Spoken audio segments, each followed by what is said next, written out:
코로나가 3년째 접어들면서 우리 주변의 풍경이 많이 달라졌습니다. 보통의 경우는 이렇게 강대상에서 설교할 때도 마스크를 끼는데 오늘은 끼지 않아도 된다는 얘기를 듣고 마스크를 벗었습니다. 예전 같으면 상상하지도 못할 일인데요. 이렇게 하나님께 예배하면서 큰 소리로 찬양하는 것도 어렵고 통성기도도 하지 못하도록 하고 교우들끼리 같이 모여서 식사하는 것도 금지를 하고 있습니다. 너무나 반가워서 악수를 하려고 해도 손잡는 것도 조금 불안하고 두려워지기도 합니다. 목례로 인사를 나누지요. 하여튼 사람들이 조심스러운 대상이 돼가지고 접촉하는 것을 꺼려하고 거리 두기 하는 것이 아주 일상적인 관례가 되었습니다. 그런데 이런 모습이 구약 성경 중에서 레위기의 정결법에 나오는 풍경하고 너무나 비슷합니다. 정결법에 보면 부정한 사람들과 거리를 두도록 성과 속을 엄격하게 구분하도록 규정을 하고 있는데, 부정한 사람들의 경우는 보통 일반 사람들과 떨어져서 생활하도록 하고 대부분의 경우에 있어서는 일주일 정도 격리하도록 합니다. 나병 환자들의 경우는 더욱 엄격해가지고 아예 가족들과도 떨어져서 지내야만 합니다. 그러니 얼마나 고통스럽겠습니까? 자기들끼리 떨어져서 생활을 하다가 사람들이 멀리서 가까이 오면 자기의 입술을 가리는 게 마치 요즘 우리가 마스크로 입을 가리듯이 입을 가리고 부정하다. 나는 부정한 사람이니까 가까이 오지 말라고 그렇게 소리를 쳐야만 했습니다. 거리두기를 하는 거죠. 그러니까 모든 사람들과의 관계가 갈라질 수밖에 없습니다. 가족과도 갈라지고 친구와도 갈라지고 성전에 출입하는 것도 어렵고 따라서 하나님과의 관계도 멀어질 수밖에 없습니다. 오늘 우리가 살펴본 이사야서 6장의 말씀은 이사야가 소명을 받는 이야기를 담고 있는 소명장인데요. 이 소명 이야기 속에서도 아주 비슷한 장면을 발견할 수가 있습니다. 이사야가 환상을 보죠. 환상 속에서 하나님을 만납니다. 하나님께서 아주 높은 보좌에 앉으셔서 아래를 내려다보시는데 그 옷자락이 얼마나 기다란지 성전 안을 가득 채우고 남았습니다. 그리고 보좌 주변에 스랍이라 불리는 천사들이 날아다니는데 날개가 6개씩 달려 있었고 그 중에 2개로는 자기의 얼굴을 가리고 2개로는 자기의 발을 가리고 2개로 날아다니는 겁니다. 얼굴과 발을 가렸다는 것은 하나님 앞에서 감히 자기의 부끄러움을 드러내지 못하고 가릴 수밖에 없는 존재라는 것을 표현하는 것이고요. 그러면서도 하나님 앞에서 찬양을 하는데 거룩하다, 거룩하다, 거룩하다. 하나님의 영광이 온 땅에 충만하도다. 아주 큰 소리로 찬양을 하는데 얼마나 목소리가 큰지 문지방이 흔들리고 성전 안에 연기가 자욱했다고 합니다. 너무나 황홀하고 놀라운 장면이죠. 환상을 통해서 목격한 장면인데 그렇게 하나님을 가까이 경험하고 접하면서 이사야가 너무나 두렵고 떨려가지고 하나님 앞에서 이렇게 반응을 합니다. 오늘 본문의 말씀인데요. 화로다. 나로 망하였도다. 망하게 되었도다. 나는 입술이 부정한 사람이요. 입술이 부정한 백성 중에 거주하면서 만군의 여호와이신 하나님을 배웠음이로다. 하나님을 뵙고 나니까 자기가 달리 보이는 거예요. 자기가 얼마나 하나님 앞에서 더럽고 추한 존재인지 부정한 사람인지를 절감합니다. 그래서 나는 망했다. 이제 나는 죽게 되었다. 다른 번역본에서 보면 나는 죽었다. 나는 죽게 되었구나. 이렇게 번역을 합니다. 하나님 앞에서 엄청난 충격을 받고 탄식을 합니다. 부정한 사람들은 레위기 정결법에 의하면 다른 사람들 앞에 가까이 다가갈 수도 없는데 만군의 여호와이신 하나님 앞에 자기가 아무것도 모르고 가까이 갔으니 이게 얼마나 부정한 행동입니까? 요즘 우리가 코로나에 확진되기만 해도 일체 다른 사람을 만나지 못하게 격리시키지 않습니까? 그런데 부정한 몸으로 하나님을 접했으니 나는 이제 죽게 되었다. 이제 죽게 되었구나 탄식을 합니다. 여러분, 성경에서 거룩하다 하는 낱말의 원래 그 의미가 구별되었다, 그런 뜻을 담고 있다고 하죠. 그런데 거룩하다라는 낱말은 원래 하나님의 전속 용어입니다. 하나님께만 사용할 수 있는 용어. 그래서 하나님을 형용할 때 거룩하다 이렇게 표현하는 것은 지극히 합당한 일이지만 하나님 외에 다른 사람이나 사물을 놓고서 거룩하다고 표현하는 게 금지되어 있습니다. 거룩하다는 하나님의 전속 용어로서 하나님과 하나님께 속한 것에만 사용할 수 있는 용어입니다. 그만큼 하나님과 사람 사이에는 질적 차이가 있고 엄청난 거리가 떨어져 있다는 것입니다. 이사야가 하나님 앞에서 그것을 절감하는 거예요. 부정한 몸으로서 거룩한 하나님을 배우면서 그 사이에 엄청난 거리를 절감하면서 나는 부정한 사람의 틈바구니에 살아가면서 하나님을 배웠으니 나는 이제 죽게 되었다. 이렇게 부정한 몸으로 어떻게 하나님을 배울 수 있을까? 그런 두려움에 사로잡힙니다. 하나님 보호자 주변에서는 천사들이 막 날아다니면서 입술을 벌려서 하나님의 거룩함을 찬양하지만 자기는 그 대열에도 합리할 수 없는 몸이에요. 더럽혀진 몸, 부정한 몸이기 때문에. 그래서 할 수 있는 말이라고는 그냥 탄식조의 이야기. 내가 망하게 되었구나. 나는 죽었다.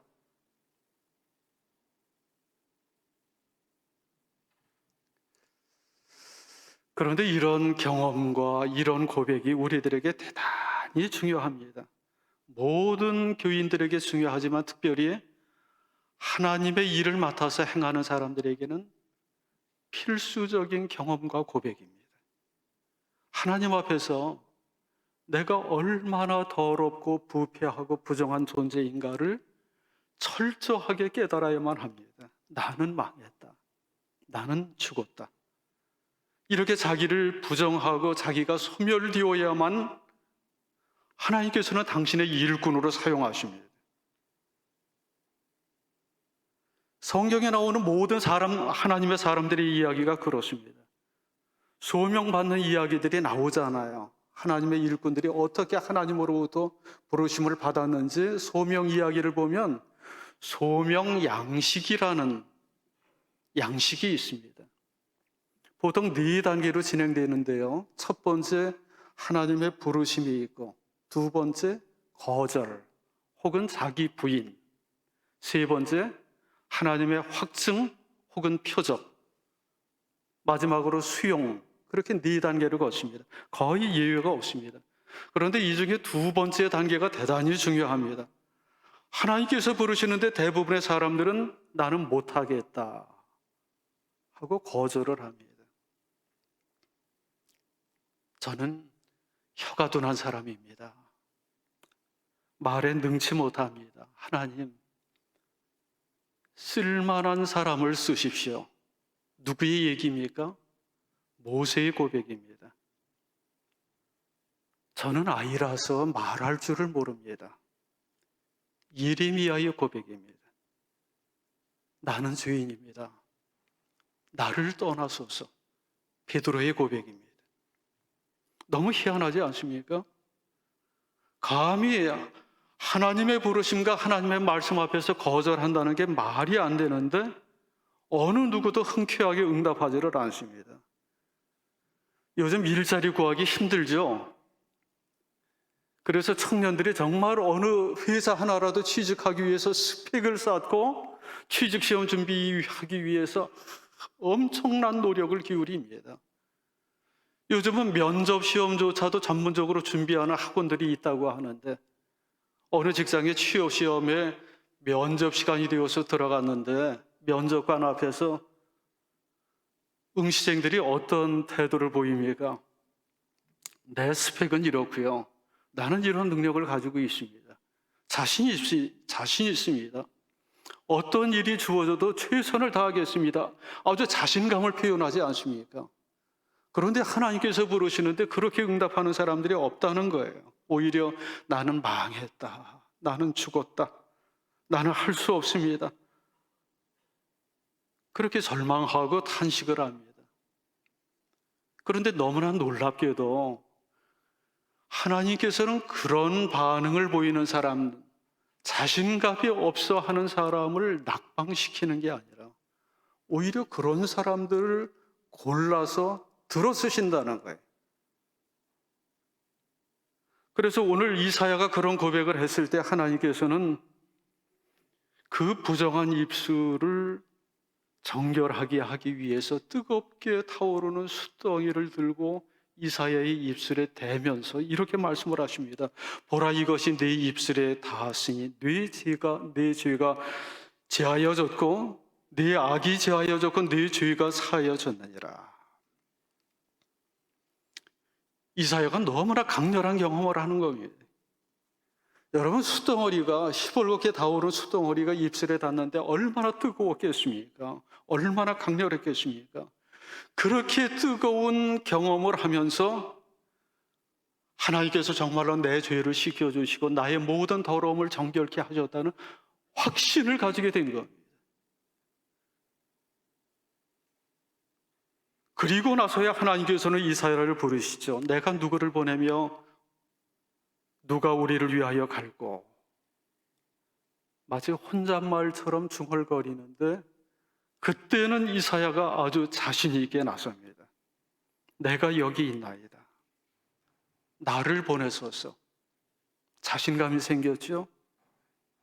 이제 정결해졌습니다. 코로나에 걸려서 격리되었던 사람이 해제가 되면 집 밖으로 뛰쳐나가듯이 이제 하나님의 죄의 용서함을 받고 정결해진 몸으로서 자신 있게 하나님의 부르심 앞에 나섭니다. 하나님과의 거리가 좁혀진 겁니다. 그래서 다른 천사들처럼 하나님 보좌 곁에서 하나님의 영광을 찬양할 수 있게 되었습니다. 하나님께서 분명하게 선포하십니다. 인정하십니다. 네 죄가 사하여졌다. 네 악이 사라졌다. 정결해졌다. 이런 은혜가 우리 모든 성도들에게 공통되게 임하는 하나님의 은혜이긴 하지만 오늘 특별히 하나님의 일을 맡아서 수행하기 위한 하나님의 일꾼들에게, 임직자들에게 하나님께서는 이런 은혜를 더하여 주십니다. 아마 임직 받으시는 분들 고민을 많이 하셨을 겁니다. 과연 내가 이 일을 맡을 자격이 있는가? 능력도 안 되는데, 말주변도 없는데, 믿음도 부족한데, 정결하게 살아오지도 못했는데 여러 가지 핑계거리가 있을 겁니다. 하지만 하나님께서는 결코 우리의 능력과 자질을 보지 않습니다. 능력이 있다고 일꾼으로 선택하지 않습니다. 오히려 나는 망했구나, 나는 죽었구나, 그렇게 철저하게 자기를 부인하고 부정하는 사람들을 하나님의 일꾼으로 사용하시고 이제는 내가 사는 것이 아니오 내 안에 계신 그리스도께서 사는 것이라는 고백을 당당하게 할 수 있는 사람을 하나님의 일꾼으로 사용해 주시고, 그래서 그들을 그렇게 불러서 그들의 모든 더러움을 씻겨 주시고 정결하게 하여 주시고 못난 것들을 다듬어 주시고 하나님의 일을 하는데 필요한 것들을, 능력을, 은혜를 더하여 주십니다. 사랑하는 성도 여러분, 주도권은 하나님께 있습니다. 이게 중요합니다. 주도권은 하나님께 있습니다. 내가 자원해서 나선 게 아닙니다.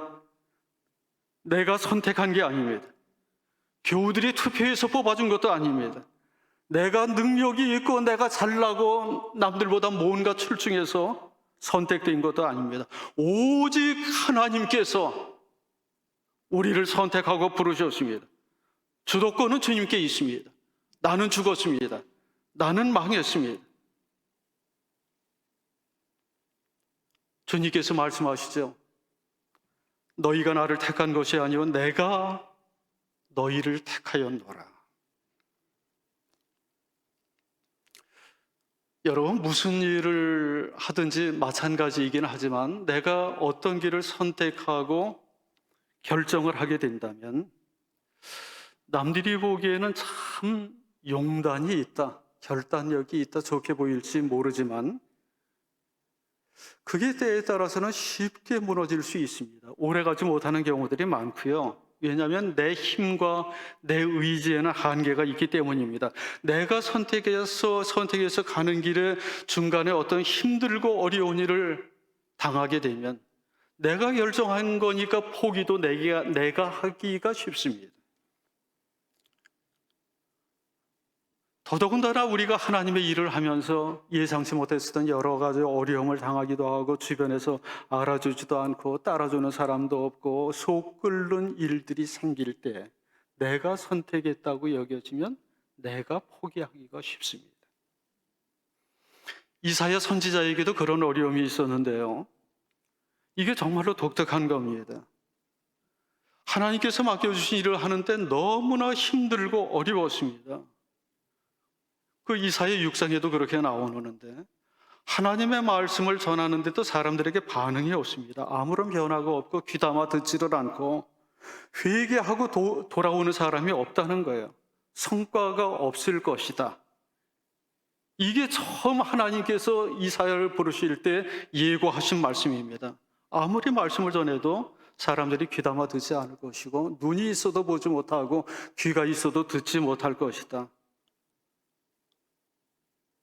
그러면 얼마나 지치고 낙심하겠습니까? 포기하기 쉽겠죠. 그럼에도 불구하고 이사야는 죽기까지 주어진 사명을 감당합니다. 전설에 따르면 탈무드에 의하면 이사야는 이집트까지 가서 톱에 잘려서 순교했다는 전설이 있습니다. 그럴 정도로 끝까지 하나님 맡겨주신 일에 충성을 다했습니다. 그런 힘과 능력이 어디에서 나오는가? 하나님께서 자기를 선택하고 부르셨다는 확신과 체험이 있었기 때문입니다. 그게 자기가 선택한 길이 아니라 주님께서 자기를 선택하고 불러주셨다는 그 확신 때문에 끝까지 죽기까지 충성을 다할 수 있었던 것입니다. 이사야 6장의 소명장 처음 첫 마디가 우시야 왕이 죽던 해에 라는 말로 시작합니다. 그때 이사야가 소명을 받습니다. 우시야 왕이 죽던 해는 정말로 그 나라가 힘들고 어려웠던 시기입니다. 우시야 왕은 52년 동안 장기 집권을 하면서 나라를 평안하게 통치하고 비교적 의롭다고 평가를 받는 왕이었었거든요. 그런데 죽어버렸어요. 그때 국제정세가 정말로 불안했습니다. 아수르라고 하는 신흥 강대국이 발흥해가지고 정말 험악한 정세 속에서 갑자기 이 왕이 죽어버리고 왕좌가 빈 겁니다. 백성들이 얼마나 혼란스럽겠습니까? 멘붕에 빠지겠죠. 그때 하나님께서 이사야를 부르셨습니다. 이게 무슨 의미입니까? 한 나라의 기둥 같은 역할을 했었던 우시야 왕이 죽고 왕자가 비고 그 나라를 다스리는 사람이 없었을 때 이사야가 본 환상의 장면이 그 왕좌에 높은 보좌에 앉아 계신 하나님을 목격했다는 거예요. 그 환상의 장면이 우리에게 의미해주는 바는 이제 그 나라의 왕자가 비었을지라도 그 왕자에 하나님이 앉아 계시고 하나님의말로 우리의 진정한 왕이요 주권자라는 사실을 명명백백하게 알려주시는 겁니다. 주권자가 교체되었습니다. 이사야가 환상을 통해서 그것을 분명히 깨닫고 진정한 왕이요 주권자 되신 하나님 앞에서 나는 죽었다, 나는 망했다 그렇게 고백을 합니다. 사랑하는 임직자 여러분, 이 시간의 인직식이 여러분들에게는 다시금 여러분 삶의 주권을 하나님께 내어드리는 주권 이양식이 될 수 있기를 바랍니다. 하나님 앞에서 나는 죽었습니다. 나는 망했습니다. 그렇게 고백을 하고 오직 주권자 되신 하나님의 부르심과 하나님의 말씀 앞에 충성을 다할 수 있기를 원합니다. 위기의 시대에 이사야 선지자가 쓰임받은 것처럼 코로나로 인해서 한국교회가 안팎으로 어려움을 겪고 있는 위기 속에 여러분은 하나님의 일꾼으로 선택하고 부르신 하나님의 그 크신 뜻을 깊이 깨닫고 거룩한 하나님의 일꾼으로서 이 나라 이 땅의 교회를 다시 한번 일으켜 세우고 하나님의 나라를 확장해 가는 더할 수 없이 거룩하고 복된 삶이 될 수 있기를 간절히 축원합니다. 기도하겠습니다. 자비로우신 아버지 하나님, 하나님의 거룩하신 뜻 속에 이 땅에 하나님 나라의 복음의 선교의 사명을 감당하라고 우리를 불러 세우사오니 진정으로 하나님 앞에서 우리 자신을 죽이고 부정하며 주권자 되시는 하나님의 말씀만 따르고 순종하는 저희들 되도록 인도하여 주옵소서. 예수님 이름으로 기도드립니다. 아멘.